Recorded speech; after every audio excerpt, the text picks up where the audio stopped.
படம் சூப்பராக இருந்ததுங்க. இந்த ஜென்ரேஷனில் இந்த காலத்து பசங்க எப்படி இருக்காங்க, அவங்களோட வாழ்க்கையும் வாழ்வாதாரத்தையும் வந்து அழகாக காட்டியிருக்காங்க. அவங்க எப்படி பொண்ணுங்க பசங்களை பழகிக்கிறாங்க, அவங்களுக்குள்ள எப்படி காதல் இருக்குது, எல்லா விஷயத்தையும் சூப்பராக சொல்லியிருக்காங்க. பார்க்க அவ்வளோ அருமையாக இருந்து, லவ்லியாக இருந்து, கேஸ்டிங்ஸ்லாம் சூப்பராக இருந்தது. ரக்ஷன்லாம் வந்து ரொம்ப அழகாக பண்ணியிருந்தார். விஜய் டிவி ரக்ஷன் சூப்பராக பண்ணியிருந்தார். கண்டிப்பாக ஒரு மிகப்பெரிய நல்ல படம் தான். அதாவது வந்து ஈன்ற பொருதில் பெரிதுவுக்கும் தன் மகனை சான்றன கேட்டதுன்னு கேள்விப்பட்டிருக்கோம். அவரோட அப்பா பேரை, முரளியோட பேரை வந்து அதர்வா அழகாக காப்பாற்றிருக்காரு. நல்லா இருந்துச்சு, படம் நல்லா இருந்துச்சு. கண்டிப்பாக ஃபேமிலியோட பார்க்கலாம். நிறைய சப்ஜெக்ட், நிறைய ஸ்டோரி எல்லாமே சூப்பராக இருந்துச்சு. அதர்வா ஆக்டிங் சூப்பராக இருந்துச்சு. எப்போதும் மாதிரி அவர் எப்பவுமே சாக்லேட் பாய் தான் சூப்பராக நடிச்சிருந்தார். பேக்ரவுண்ட் ஸ்கோர் எல்லாமே சூப்பராக இருந்துச்சு. ஃபேமிலியோட வந்து பார்க்கலாம். நல்ல படம். படம் நல்லா இருக்குண்ணா. அதான் ஒரு அவரோட இன்னசென்ஸ் தான். லவ் வந்து எக்ஸ்பிரஸ் பண்ணோன்றிருப்பார், ஆனால் அவரால் முடியாது. அந்த இன்னசென்ஸ் தான் நல்லா இருக்கு. அதே தான் அப்பா வந்து இப்போ வழக்கம் போல் வந்து அந்த பொண்ணுகிட்ட வந்து லவ் சொல்லாமல் இன்றைக்கி சொல்கிறேன் நாளைக்கு சொன்னால் தள்ளி போடும். அதே மாதிரி தான் பையனும் இன்றைக்கி சொல்கிறேன் நாளைக்கு சொல்கிறேன் அந்த மாதிரி தான். கண்டிப்பாக கனெக்ட் ஆகுது ப்ரோ. இந்த மாதிரி ஆடியன்ஸ்னால் சிங்கிள் பசங்க ஃபேமிலி எல்லாருக்குமே இதாகும், கனெக்ட் ஆகும். காமெடிங்களா? காமெடி ஒரு சில இடத்துல நல்லா வச்சுருக்காங்க, அதுவும் நல்லா சிங்க் ஆகுது. அதர்வாக்கு எப்படின்னா நம்ம அந்த ஜெமினி கணேசன் சுருளிராஜன் படம் பார்த்துருப்போம்ல, அதில் வந்து எப்படி வந்து நடிச்சிருக்காரோ அதே மாதிரி தான் இதுலேயும். சாங்ஸ் பிஜிஎம்லாம் நல்லா இருக்குது. மற்றபடி எல்லாம் நல்லா இருக்குது. படம் நல்லா சார், எல்லோரும் வந்து பார்க்கலாம். எல்லா சினிமா நல்லா தான் இருந்துச்சு, எந்த சினிமா நல்லா இல்லைன்னு சொல்ல முடியாது. நல்லா நடிச்சிருக்காங்க சார். அவங்க அப்பா மீதே அப்படியே நடிச்சிருக்காரு.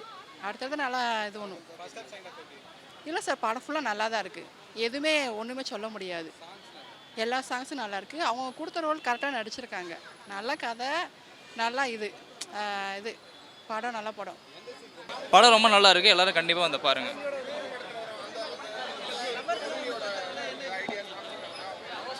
ரெஃபரன்ஸ் நிறையா இருக்குது. நீங்கள் கண்டிப்பாக வந்து பாருங்கள். தேட்டர் வந்து பார்த்தா தான் அதோட எக்ஸ்பீரியன்ஸ் நல்லாயிருக்கும். எல்லாத்தோட பெர்ஃபார்மன்ஸ் சூப்பராக இருந்தது. ஃபஹத் ஃபாசில் நல்லா பண்ணிங்க. புரியல. அவர் ஆக்டிங் ரொம்ப நல்லா இருந்தது.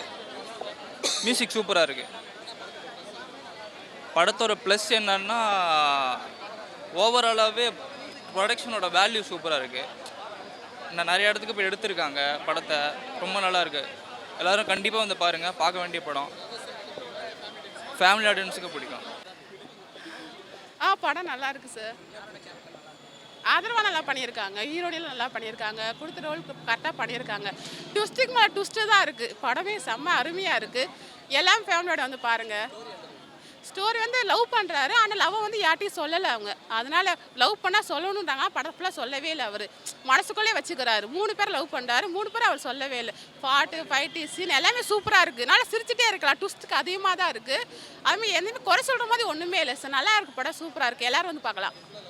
லவ் சீன் மட்டும்தான் இருக்குது, வேறு எதுவுமே இல்லை. அந்த லவ்வை வச்சு தான் படத்தை மூவ் பண்ணுறாங்க, தவிர வேறு எதுவுமே இல்லை. அந்த படத்தை நான் பார்க்கல, ஆனால் அந்த படமே நல்லா இருக்குது. ஆனால் படம் சூப்பர். ஆனால் இவர் வந்து அந்த படம் மேற்று லவ் அங்கே எங்கள் அப்பா சொல்லலை பார்த்தீங்களா. அதேமாதிரி இவர் யார்ட்டையும் லவ் சொல்லலை. 3 பேர் லவ் பண்ணுறாங்க, 3 பேர் யாருமே லவ் சொல்லவே இல்லை. அதை கதை கிளாஸில் முடிச்சிட்டாங்க. சாங்கு சூப்பராக இருக்குது சார். 3-4 சாங்ஸ் இருக்குண்ணே. பாட்டெல்லாம் சூப்பராக இருக்குது. மியூசிக்கெல்லாம் அவ்வளோ அழகாக இருக்குது. நல்லா இருக்குது படம். ஃபேமிலியோட வந்து பாருங்கள், செம்மையாக இருக்குது. Thank you sir. இல்லை, சூப்பராக இருந்துச்சு படம். அதான் ஒரு 3 ஹவர்ஸுக்கு வந்து உங்களுக்கு எங்கேஜிங்காக நல்லா எந்த போர் அடிக்காமல் நல்லா இருந்துச்சு. அண்ட் எல்லா காஸ்டன் குரூப், கைடே லோகர் ஆகட்டும், பிரீத்தி முகுந்தன் ஆகட்டும், ஆஞ்சலின், ரக்ஷன், எல்லா காஸ்டன் குரூப்பும் நல்ல ஒரு ஈக்குவல் ஸ்பேஸ் கொடுத்துருந்தாங்க. அண்ட் நிறைய சர்ப்ரைசிங்காக நிறைய கேமியோஸ், ஃபஹத் ஃபாசிலாக இருக்கட்டும், ஜோனிதா கான் சிங்கர் அவங்களாம், அதான் நிறைய சர்ப்ரைஸ் எலிமெண்ட்ஸ்லாம் படத்தில் இருக்குது. ஸோ அதான் ஃப்ரெண்ட்ஸ் அண்ட் ஃபேமிலி, கிட்ஸ் எல்லாம் ஜாலியாக வந்து என்ஜாய் பண்ணலாம். புரியல இருந்துச்சு. முரளி அதரோட அப்பா ரெஃபரன்ஸ், அந்த சாங்ஸு அதான் ரொம்ப ஹார்ட் டச்சிங்காக கனெக்டடாக இருந்துச்சு. ரொம்ப ஒரு மிஸ் பண்ணுற ஒரு மூமெண்ட்டாக இருந்துச்சு. நல்லா இருந்துச்சு. சூப்பர். சாங்ஸ் அண்ட் மியூசிக் எல்லாமே சூப்பராக தான் ப்ரோ இருந்துச்சு. அண்டு பேக்ரவுண்ட் ஸ்கோர் ஃபுல்லாமே இந்த படத்துக்கு வந்து இன்னொரு சோல் மாதிரி. ஸோ அதுதான் வந்து நல்ல எங்கேஜிங்காக ஸ்க்ரீன் ப்ளே எடுத்து பார்த்து ஒரு ரீசனாக இருந்துச்சு. புரியல ப்ரோ. டைரக்ஷன், அந்த ஸ்க்ரீன் ப்ளே, அந்த ரைட்டிங், அதுதான் பெரிய ப்ளஸ். அந்த ரைட்டிங் அண்ட் ஸ்க்ரீன் ப்ளேக்கு ஏற்ற மாதிரி எல்லா காஸ்டனுக்கும் வந்து ஆக்டிங் நல்லா சூப்பராக இருந்துச்சு. எங்கேயும் லேக் ஆகலை. மெயின் அது ஒரு பெரிய ப்ளஸ் படத்துக்கு. சூப்பராக இருந்துச்சு ப்ரோ எல்லாம். பட்டு அதான் இதே முறையில் அந்த டைட்டிலுக்கு ஏற்ற மாதிரி ஒன் சைட் லவ். ஒவ்வொரு டைம் வந்து அவங்களோட அந்த லவ் பண்ணுற அந்த பொண்ணுக்கிட்ட வந்து லவ் வந்து சொல்லவே மாட்டார் கடைசி வரைக்கும். ஸோ அதான் லைக் சன் லைக் புரியல ப்ரோ. கண்டிப்பாக ஃபேமிலி ஆடியன்ஸ் ஃப்ரெண்ட்ஸ் எல்லாருக்குமே யூத்தாக இருக்கட்டும் இல்லை 60s அந்த மாதிரி 6 to 60s அந்த எல்லா ஆடியன்ஸ் கனெக்ட் ஆகிற மாதிரி படம் நல்லா என்கேஜ்மெண்ட்டாக இருக்கும். யார் வேணாலும் வந்து பார்க்கலாம். கண்டிப்பாக டிசப்பாயின்மெண்ட்டோடு பார்க்க மாட்டாங்க. நல்ல ஒரு படம் பார்த்த ஃபீல் வந்து கண்டிப்பாக படம் முடிச்சுட்டு வெளியிறப்போ இருக்கும்.